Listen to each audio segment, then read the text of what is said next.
La semaine dernière, je scrollais sur les réseaux et je suis tombée sur la vidéo de cette femme. Say it in your heart. Say it when you sleep.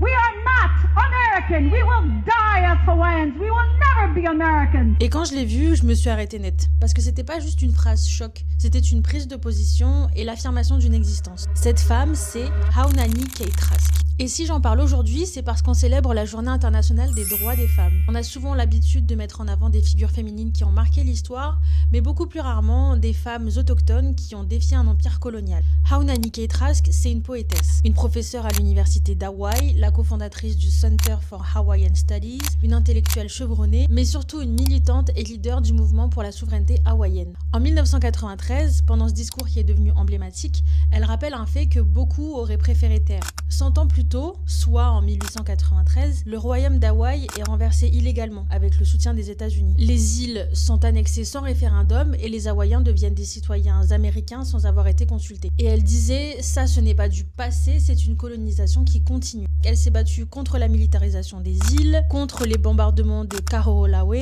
et aussi contre un modèle économique basé presque exclusivement sur le tourisme. Elle développe en effet un concept qui dérange, la prostitution culturelle. Elle compare l'île à une femme sexualisée que l'on prostitue. L'État joue le rôle du proxénète et les touristes celui du client. On vend des plages, des corps, une culture exotisée, pendant que les terres et les ressources, elles, sont exploitées. À travers son travail, Haunani dénonce l'impérialisme américain, le capitalisme et la suprématie blanche. Mais elle insiste sur quelque chose qui est fondamental selon elle, la culture n'est pas un folklore. Et surtout, elle doit être le cœur de la résistance. Quand on se penche un peu plus sur son parcours, on se rend compte qu'il est atypique, oui, parce que c'est une femme qui parle fort, qui assume sa colère et qui ne s'excuse pas d'exister politiquement. Haunani Keitras est décédée en 2021, mais elle laisse derrière elle une génération plus fière, plus politisée et plus consciente que la Terre n'est pas une marchandise.